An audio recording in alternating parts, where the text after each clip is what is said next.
7 or 8 meters as against down at sea level, and one has seen balls kicked from here. Here's Zinzanbroek going in, tackled by Stradum. Now you see a South African playing it on the ground. Yes, Zinzan placed the ball back, and there was a South African playing it on the ground.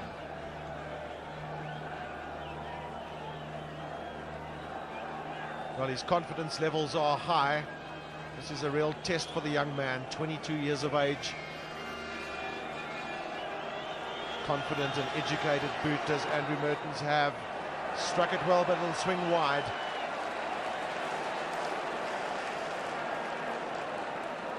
Well, 55 meters is no real bother in terms of the length of the kick. James Small playing a bit of cat and mouse with Jonah Lomu.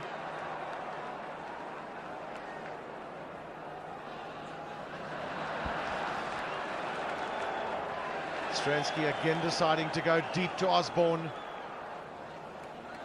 New Zealand haven't regrouped quickly on many occasions in the match with the catcher at the back. This is Lomu. Did that ball bounce forward? The referee says no. Great tackle from Hannes Stradum.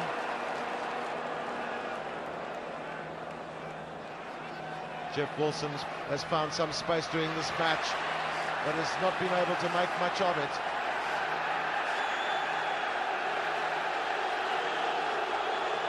Well, Chester Williams does rather well there, because he was only pushed there by Frank Bunce, in fact, and he just smiles and lets it go.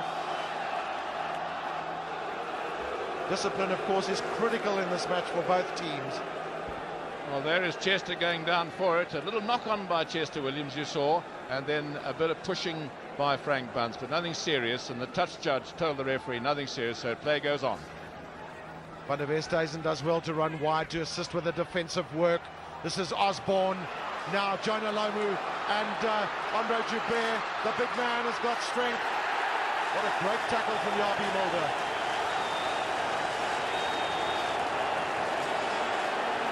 That was good cover defense, and that is the way one can get a big man, coming across and getting him against the touchline, and Yapi just giving him a little push for good measure. Here's the big man, Andre Joubert after him, and there's the tackle, a good tackle, holding on to the leg, and so the Springboks on the attack. Now, Hannes Stradum, vital role. Mark Andrews, Quibus Visser in the front. New Zealand get it. This is Walter Little looking for space. Once again, New Zealand deciding to go left, but this is Mertens' drop. It's there. So the score's absolutely level. Each side has a drop. Each side has 2 penalties, and it certainly couldn't be more even. And the All Blacks doing very well to drive up to such a good attacking position as they did then. And here it is again, the ball coming right out. And there, watch the ruck ball. And that's good, second phase. And there is a drop attempt, just pulled to the right of the posts. And so 9-all. Robin Brooke has taken well for New Zealand and given Mertens that platform. Once again, a massive punt downfield. Well, you'll see number 16, Mark Ellis, coming into picture there. He's replaced Jeff Wilson. That's the young Jeff Wilson. Not looking very happy with himself. Well, Mark Ellis, the primary try scorer for New Zealand in Rugby World Cup 95, has test experience. So Jeff Wilson and Mike Brewer having left the field for New Zealand.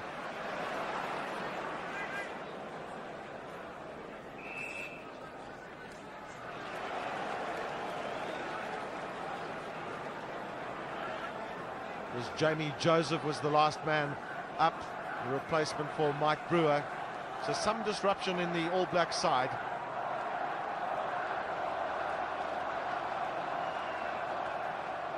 Joseph stands off. Mertens looks to launch on the far side again. This is Osborne. He was unmarked, was Glenn Osborne. Great running from the New Zealand fullback. Well, New Zealand said that part of their game plan was going to be to play off Lomu and use Glenn Osborne, man in picture, and Jeff Wilson as much as they can. And it's worked well for them in this match. Yes, that was a very clever move with all eyes, Springbok eyes on Lomu. And then, yeah, that's a good possession. Out it goes. A long one to the fullback. And he's got tremendous rugby ability, tremendous speed, and only the cover defence. See, they're 4 green jerseys. They managed to run him in. Vital throw for Chris Rousseau. Peter Durant takes in. He's never been on a losing side for South Africa.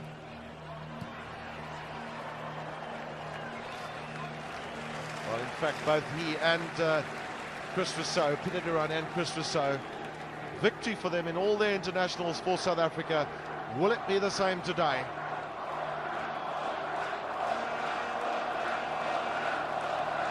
Nine points all, 17 minutes gone in the second half. That's Ian Jones. He's been a pillar of strength for New Zealand in the lineouts. Standing just behind Robin Brook. Once again, the tap down coming from Jones. Now, is this Mertens again with a drop goal? He struck it high. No. Well, that's the third one he's tried. He missed 2 and got 1, but it wasn't wide by much. And once again, good New Zealand possession and just pushing it this time. Stransky hasn't used the preferred option of the short kicks to the forwards from the dropout. This is the first one in the match. Joseph. Well, I don't think too many men that would meet a man the size of Peter Durant will get past him. Young diesel mechanic from the Free State, Peter Durant.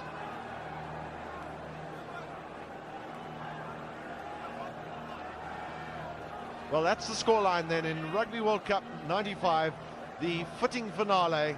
Plenty of excitement here at Ellis Park. New Zealand do well to take away, and then Strydom finds himself in a favourable position. That's Kobus Visser. South Africa could get good ball from this Stransky, and then Henny LaRue.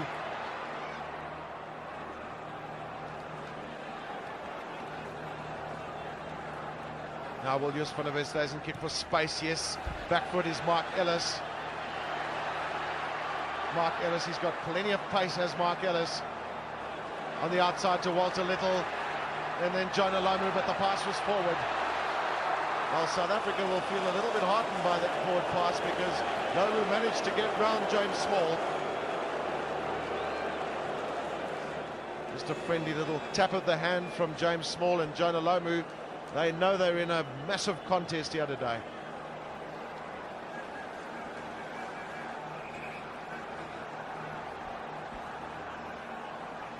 That's Walter Little.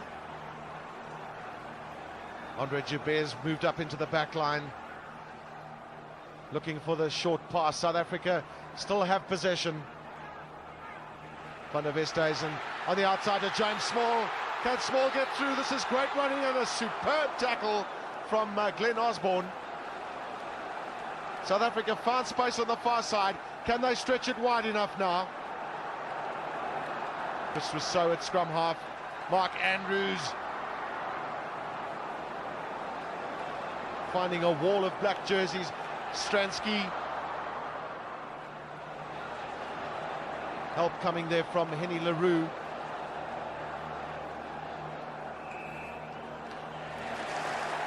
Good pressure coming from South Africa.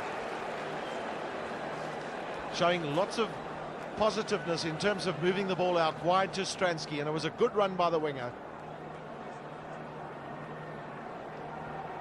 South Africa unable to keep the ball in born retention, and the referee giving the benefit of the doubt to New Zealand. He said roll away, and then he decided they couldn't quite get away. And let's just have a look at this again. Well, Henny LaRue just getting some repair damage there from the medical team of South Africa. And here it is again. out there. And that's James Small. He sees a bit of a gap and trying to pick up some help from inside, but Lomu was between him and the man he wanted to pass to, and there in goes Osturant. That's where they wanted to get the ball, and there was an All Black on the ground, and the referee said he could not roll away from it. Now, what option do South Africa use? That's Andrew at the back. Once again, James Small has a chance. This is Andre Joubert. Well, New Zealand have such a well-organised defence. It's so difficult to get through, and complementing really what South Africa have shown in Rugby World Cup 95. Good, solid defence when it's needed, despite the fact that New Zealand have conceded so many tries and relaxed themselves in the last 20 minutes of the match. Well, that's not likely to happen in a final at this level. Jones, as he's done on so many occasions for New Zealand.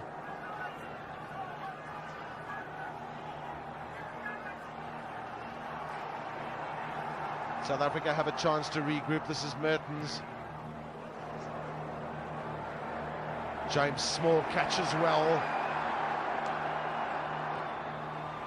That's the big launch from the winger. That was good play by him, and Chester Williams goes up for it. Well, there's a knock-on from South Africa.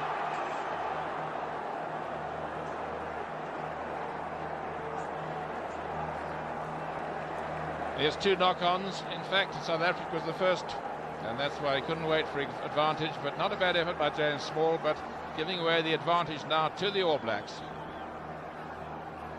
Both teams have kept their errors down to the absolute minimum that is required in a match of this nature, and Andrew Mertens has very often been the man driving South Africa back into their own half. And New Zealand, having started to win the line-outs with more consistency, at one stage it was 8-all. You saw a moment ago New Zealand quite well ahead in the line-out count, and it's been mostly that great line-out forward Ian Jones who seems to pop up all over the place, and Andrew Mertens have had such a good game, controlling the game with all the good possession that he's been getting in the last 10 minutes. Well, that's been through kicks and of course running it out to those dangerous backs of his. New Zealand take through well, gain the momentum from that maul turned ruck, and then this is Walter Little.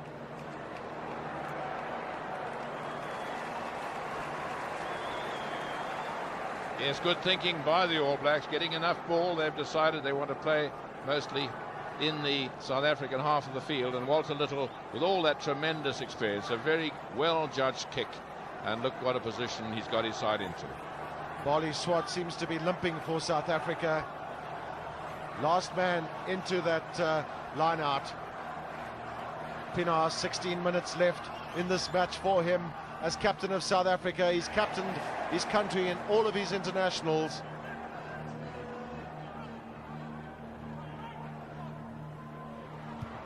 Stransky. Well, Stransky's wanting to show that he's equal to anything that Andrew Mertens can show for New Zealand. 9 points all. Heaven forbid, Chick, that we have a draw at full time. Well, I think the rules of the tournament are that they share the cup if there are no tries scored in the match. Robin Brook looks to tap it. South Africa come away with it. Mark Andrews lending a bit of muscle. This is Chester Williams. He's probing down the middle of the field.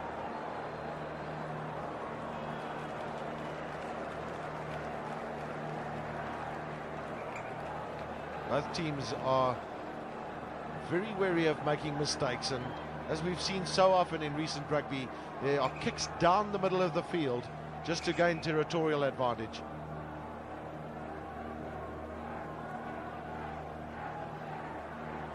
South Africa have got a few guards up on the 22 to try and stop Andrew Mertens' long drop-ins.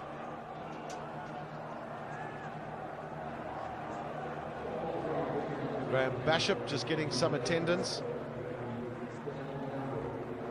Well, the man on the replacement bench is Ant Strawn, and he'll come out for a while if Graham Bishop leaves the field. That, of course, is not good news for New Zealand. Well, of course, it's blood, and so you hear the referee saying blood, guys, so he can come back as soon as he's stitched up.